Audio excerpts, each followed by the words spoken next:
नमस्कार दोस्तों, स्वागत है आपका हमारे YouTube channel UPSC PCS with Sonam में। आज की वीडियो में हम डेली करंट अफेयर्स का अध्ययन करने जा रहे हैं और यह सीरीज निरंतर यूं ही चलता रहेगा। इसकी क्लासेस प्रतिदिन 9 AM में यूट्यूब पर हमारे यूट्यूब चैनल पर अपलोड कर दिया जाएगा, तो इसे देखना ना भूलें। और अगर आपको हमारा PDF चाहिए या हमारे नए क्लासेस की अपडेट चाहिए तो हमारा टेलीग्राम ग्रुप ज्वाइन करना ना भूलें। आज की क्लास में हम राष्ट्रीय, अंतर्राष्ट्रीय, खेल और विज्ञान से जुड़ी महत्वपूर्ण खबरों पर चर्चा करेंगे। तो बिना समय गवाए चलिए शुरू करते हैं आज की हमारी ये क्लासेस। अगर आप किसी भी कम्पिटिटिव एग्ज़ाम की तैयारी कर रहे हैं तो उन सभी के लिए करंट अफेयर्स तो महत्वपूर्ण होता ही है, साथ ही हमारी जानकारियों के लिए और देश दुनिया में क्या चल रहा है उसकी खबरों के लिए भी करंट अफेयर्स बेहद ही महत्वपूर्ण होता है। तो कृपया कर इसे देखना ना भूलें। तो चलिए शुरू करते हैं। आज का हमारा पहली खबर है स्वच्छता ही सेवा। स्वच्छता ही सेवा 2025 का 9वां संस्करण 17 सितंबर 2025 को पूरे देश में शुरू किया गया। यह अभियान 2 अक्टूबर 2025 को गांधी जयंती के अवसर पर समाप्त होगा। 15 दिवसीय इस अभियान का उद्देश्य देश भर के लोगों को उच्च प्रभावी स्वच्छता अभियानों के सामूहिक अभियान में शामिल करना है। यह नागरिक समुदाय संस्थाओं को एक साथ लाकर जमीनी स्तर पर स्वच्छता को बढ़ावा देने पर केंद्रित है। इसमें स्वच्छता के लक्ष्य क्षेत्र अंधेरे, गंदे और उपेक्षित क्षेत्रों पर भी ध्यान केंद्रित किया गया है। इसे आवास और शहरी मामलों के मंत्रालय और पेयजल एवं स्वच्छता विभाग द्वारा संयुक्त रूप से शुरू किया गया है। तो इसमें सबसे इम्पोर्टेंट फैक्ट्स है जिनके एग्ज़ाम में आने की संभावनाएं हैं। तो यह 15 दिवसीय कार्यक्रम है, ये पूछा जा सकता है, या फिर इसे किस मंत्रालय के द्वारा लॉन्च किया गया है ये भी पूछा जा सकता है। नेक्स्ट है भारत ILO समझौता ज्ञापन चर्चा में क्यों है। भारत ने जिनेवा में अंतर्राष्ट्रीय श्रम संगठन के व्यवसाय का अंतर्राष्ट्रीय संदर्भ वर्गीकरण विकसित करने हेतु एक समझौता ज्ञापन पर हस्ताक्षर किया। इसका उद्देश्य वैश्विक कौशल तुलना को बढ़ाना और युवाओं के लिए रोजगार अवसर बढ़ाना है। इस समझौते के ज्ञापन पर राजदूत अरविंदर बागची और ILO के महानिदेशक गिलबर्ट F. हुम्बो ने केंद्रीय मंत्री डॉक्टर मनसुख मांडविया की उपस्थिति में हस्ताक्षर किया। तो इसका सबसे इम्पोर्टेंट फैक्ट्स है जो एग्ज़ाम में आ सकते हैं। तो ILO के महानिदेशक का नाम पूछा जा सकता है, या फिर भारत ILO समझौता ज्ञापन किसके लिए हुआ था। यह साझेदारी डेटा तुलना, कौशल की पारस्परिक मान्यता, वैश्विक श्रम एकीकरण में सुधार लाएगी। साथ ही प्रधानमंत्री विकसित भारत योजना, राष्ट्रीय कैरियर सेवा पोर्टल और श्रम पोर्टल जैसी भारत को पहले पर प्रकाश डालेगी। तो इसलिए ये तीनों स्कीम भी इसके अंदर अगर शामिल किया गया है तो ये भी तीनों इम्पोर्टेंट है। उन्होंने प्रस्ताव दिया कि भारत और ILO अन्य सदस्य देशों के साथ इन डिजिटल प्लेटफॉर्म पर अनुभव और अंतर्दृष्टि साझा करने के लिए एक समर्पित सत्र आयोजित करें। नेक्स्ट है रक्षा से संबंधित जैप्ड 2025 सैन्य अभ्यास। भारत ने रूस के निजिन नोवगोरोड में जैप्ड 2025 सैन्य अभ्यास में भाग लिया, जिसमें कुमाऊं रेजिमेंट की एक बटालियन का नेतृत्व 65 सदस्यीय त्रिसेवा दल शामिल था। रूस, बेलारूस और अन्य देशों के लगभग 1 लाख सैनिकों ने भाग लिया। सहयोग, अंतर संचालन, पारस्परिक युद्ध और आतंकवाद निरोध पर केंद्रित रहा। इस अभ्यास के परिचालन क्षमता, प्रौद्योगिकी एकीकरण और बहुराष्ट्रीय समन्वय को बढ़ाया, जिससे भारत रूस रक्षा संबंध और मजबूत हुए। तो इसका सबसे इम्पोर्टेंट फैक्ट है जैप्ड 2025 किन दो देशों का संयुक्त सैन्य अभ्यास है। तो भारत और रूस का। और साथ ही इसमें किस रेजिमेंट के बटालियन ने नेतृत्व किया? 2 इम्पोर्टेंट फैक्ट्स इसके ये हैं। नेक्स्ट है चर्चित योजनाएं। प्रधानमंत्री विश्वकर्मा योजना चर्चा में क्यों? 17 सितंबर 2023 को 13,000 करोड़ के परिव्यय से शुरू हुआ प्रधानमंत्री विश्वकर्मा योजना पारंपरिक कारीगरों और शिल्पों को मान्यता, प्रशिक्षण और आधुनिक उपकरण, ऋण और बाजार पहुंच के माध्यम से सहायता प्रदान करती है। यानी कि प्रधानमंत्री विश्वकर्मा योजना का उद्देश्य ये है और इसके प्रारंभ की तारीख ही 2023 है। सूक्ष्म लघु और मध्यम उद्यम मंत्रालय और कौशल विकास एवं उद्यमिता मंत्रालय और वित्तीय सेवा विभाग द्वारा कार्यान्वित स्कीम है ये। इसका उद्देश्य राजमिस्त्री, बढ़ाईगिरी, मिट्टी के बर्तन, सिलाई, मोची जैसे व्यवसाय में काम करने वाले श्रमिकों का उत्थान करना है। अगस्त 2025 तक लगभग 30 लाख कारीगर पंजीकृत होंगे, जिसमें 26 लाख सत्यापित होंगे और 86% ने बुनियादी प्रशिक्षण पर पूरा कर लिया होगा। राजमिस्त्री सबसे बड़ा समूह है ने और इससे संबंधित इम्पोर्टेंट तथ्य हैं। लाभों में प्रधानमंत्री विश्वकर्मा प्रमाण पत्र और पहचान पत्र, 500 रुपया प्रतिदिन प्रशिक्षण वजीफा, 15,000 तक का टूल किट, ई वाउचर, 2 किस्तों में जमानत मुक्त ऋण, विपणन सहायता और डिजिटल प्रोत्साहन शामिल है। टूल किट के लिए 23 लाख से अधिक ई वाउचर जारी किए गए और 4.7 लाख से अधिक ऋण स्वीकृत किए गए, जिनका मूल्य 10,000 करोड़ रुपया से अधिक है। 497 जिला परियोजना प्रबंधन इकाई प्रशिक्षण, जागरूकता और कार्यान्वयन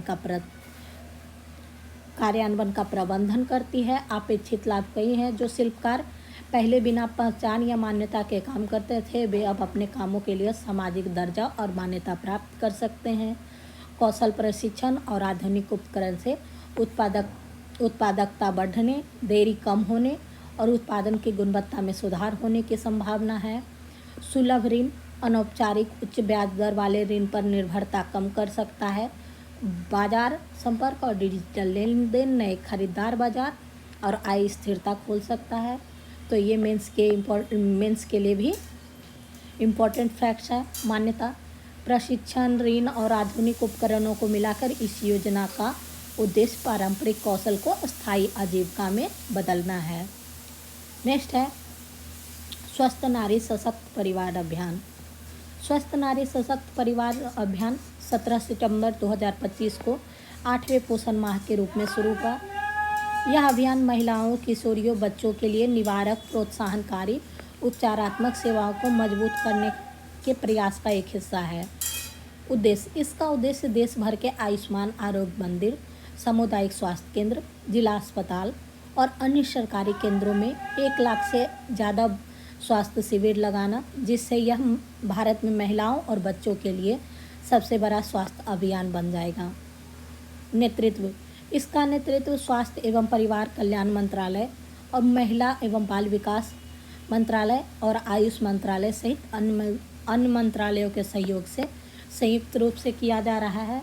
2 अक्टूबर 2025 तक चलने वाला यह अभियान एक जन भागीदारी अभियान है जो एनीमिया, उच्च रक्तचाप, मधुमेह, कैंसर, टीबी, स्किल सेल की जांच और मातृत्व, बाल और किशोर स्वास्थ्य, पोषण, टीकाकरण, मासिक धर्म, स्वच्छता और जीवन शैली परामर्श में हस्तक्षेप के माध्यम से महिलाओं और परिवार के स्वास्थ्य पर केंद्रित है। इसकी प्रमुख विशेषताओं में सशक्त पोर्टल के माध्यम से वास्तविक समय पर निगरानी, टीबी देखभाल के लिए निक्षय मित्रों से सहायता और अस्पताल में विशेषज्ञ सेवा का संचालन शामिल है। आयुष्मान मंत्रालय योग, हर्बल औषधि जागरूकता और जीवन शैली परामर्श को भी इसमें शामिल करता है। आउटरीच अभियान पोषण किटों और शिक्षा मंचों का भी उपयोग करता है, विशेष रूप से ग्रामीण और आदिवासी महिलाओं को लक्षित करते हुए। उपेक्षित लाभ, इससे रोगों का शीघ्र पता लगाना, माता शिशु स्वास्थ्य में सुधार, मृत्यु दर और स्वास्थ्य प्रणाली के बोझ में कमी, PMJY और आभा जैसी योजनाओं के साथ मजबूत संबंध इस योजना का महत्वपूर्ण लाभ है। नेक्स्ट हम खेल के बारे में देखेंगे। भारत की उप कप्तान स्मृति मंधाना ने नेट साइबर ब्रंट को पछाड़कर आईसीसी महिला वनडे बल्लेबाजी रैंकिंग में फिर से प्रथम स्थान हासिल कर लिया। उन्होंने न्यू चंडीगढ़ में ऑस्ट्रेलिया के खिलाफ श्रृंखला के पहले मैच में 63 गेंद में 58 रन बनाए।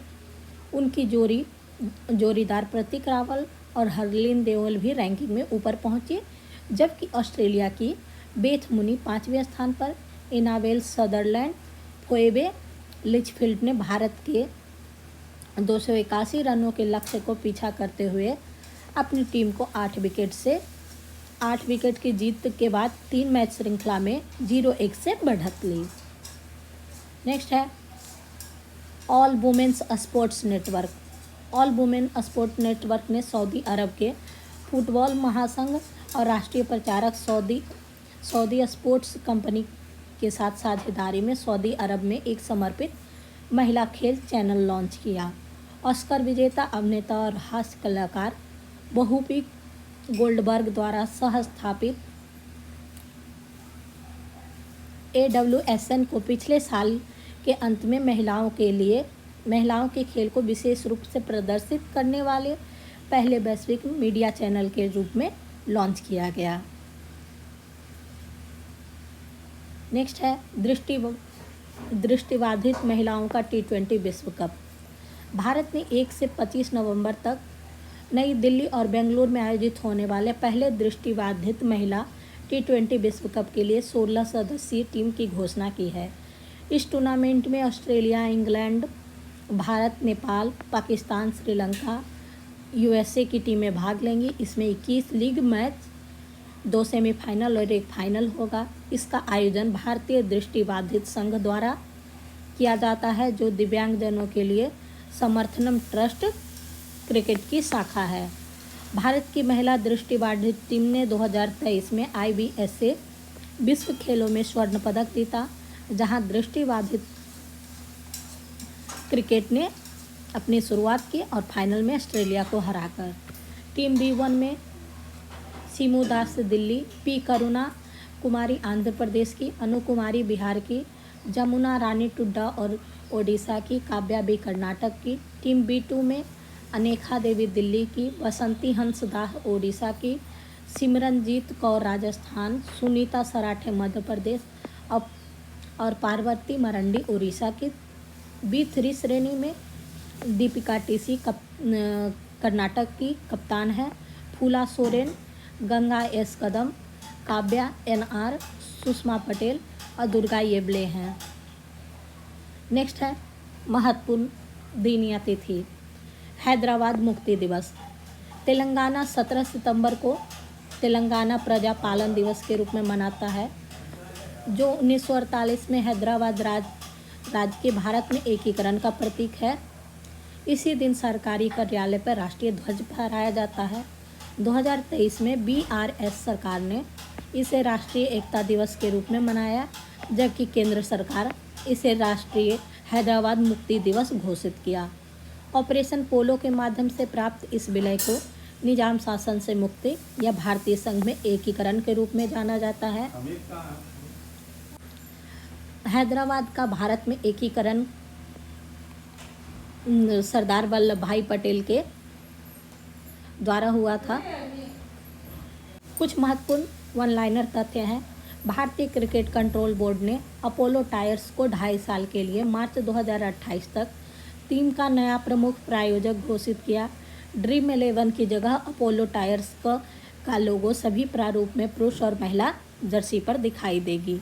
ग्रैंड मास्टर वैशाली रमेश बाबू ने फीडे महिला ग्रैंड स्विस खिताब का बचाव करने वाली पहली भारतीय बनकर इतिहास रच दिया। उन्होंने अंतिम दौर में टैन झोंगयू के साथ ड्रॉ खेलकर लगातार दूसरी बार जीता। आनंद कुमार बेल कुमार ने स्केटिंग में भारत के पहले विश्व चैंपियन बनकर इतिहास रच दिया। उन्होंने चीन में स्पीड स्केटिंग में स्वर्ण पदक जीता। बार्सिलोना के पूर्व डिफेंडर और फ्रांस की 2018 विश्व कप विजेता टीम की एक महत्वपूर्ण सदस्य सैमुअल उमतीती ने 31 वर्ष की उम्र में संन्यास की घोषणा की। 2023 में 200 मीटर विश्व रजत पदक विजेता अमेरिकी धावक एरियोन नाइटन पर खेल पंचायत न्यायालय द्वारा विश्व एथलेटिक और बाडा की अपील को बरकरार रखने के बाद 4 साल का प्रतिबंध लगाया। केंद्रीय गृह मंत्री अमित शाह ने गुजरात के अहमदाबाद में नारनपुरा में 825 करोड़ रुपए की लागत से बने वीर सावरकर खेल परिसर का उद्घाटन किया, जिसे भारत का सबसे बड़ा और दुनिया का सबसे आधुनिक खेल परिसर में से एक माना जाता है। ये भी मोस्ट इम्पॉर्टेंट है। नेक्स्ट है 1.19 लाख वर्ग मीटर में फैले इस परिसर में सौर ऊर्जा, सीवेज उपचार, छात्रावास, चिकित्सा सहायता और प्रदर्शन विशेषता विश्लेषण थिएटर सहित पर्यावरण अनुकूल सुविधाएं हैं। Bihar chambers of commerce and industries ने 16 सितंबर 2025 को अपने प्रतीक चिन्ह के विमोचन के साथ अपने शताब्दी वर्ष का शुभारंभ किया। उप मुख्यमंत्री सम्राट चौधरी ने प्रतीक चिन्ह का अनावरण किया। चैम्बर की स्थापना 9 सितंबर 1926 को हुई थी। साथ ही कुछ MCQ हैं जिन्हें भी हम देख लेंगे। विक्रम 3201 सेमीकंडक्टर चिप कहाँ विकसित की गई? IIT दिल्ली, इसरो के सेमीकंडक्टर प्रयोगशाला चंडीगढ़, DRDO हैदराबाद, टाटा इलेक्ट्रॉनिक्स धोलेरा। इसका सही जवाब है ऑप्शन बी, इसरो के सेमीकंडक्टर प्रयोगशाला चंडीगढ़। सितंबर 2025 में 1500 करोड़ रुपए की खनिज रिसाइकलिंग योजना किस मिशन के तहत शुरू की गई? आत्मनिर्भर भारत मिशन, राष्ट्रीय महत्वपूर्ण खनिज मिशन, खनिज संवर्धन योजना, ग्रीन मिनरल्स योजना। तो इसका सही जवाब है राष्ट्रीय महत्वपूर्ण खनिज मिशन योजना। टाटा इलेक्ट्रॉनिक्स भारत का पहला सेमीकंडक्टर फैब्रिकेशन प्लांट कहाँ बना रहा है? पुणे, बेंगलुरु, धोलेरा गुजरात, हैदराबाद तेलंगाना। इसका सही जवाब है option C, Dholera Gujarat. Next है कि इस योजना के तहत भारत सरकार ने बैटरी निर्माण और स्वच्छ ऊर्जा क्षेत्र को बढ़ावा देने के लिए राजनीतिक खनिजों की रिसाइकलिंग पर ध्यान केंद्रित किया। India semiconductor mission, green energy mission, राष्ट्रीय महत्वपूर्ण खनिज मिशन, डिजिटल इंडिया मिशन। इसका सही जवाब है राष्ट्रीय महत्वपूर्ण खनिज मिशन। तो दोस्तों, हमारा ये आज का इम्पोर्टेंट करेंट अफेयर्स से संबंधित तथ्य और कुछ MCQ का अभ्यास हमने किया। मुझे उम्मीद है आपको हमारा ये प्रयास पसंद आएगा और यह आपके डेली के नॉलेज को बढ़ाने में भी मदद करेगा, साथ में आपके परीक्षा में सहयोगी साबित होगा। तो कृपया कर इस सीरीज को ज़्यादा से ज़्यादा लोगों तक शेयर करें और अपनी सफलता में उन्हें भागीदार बनाएं। Thank you for watching.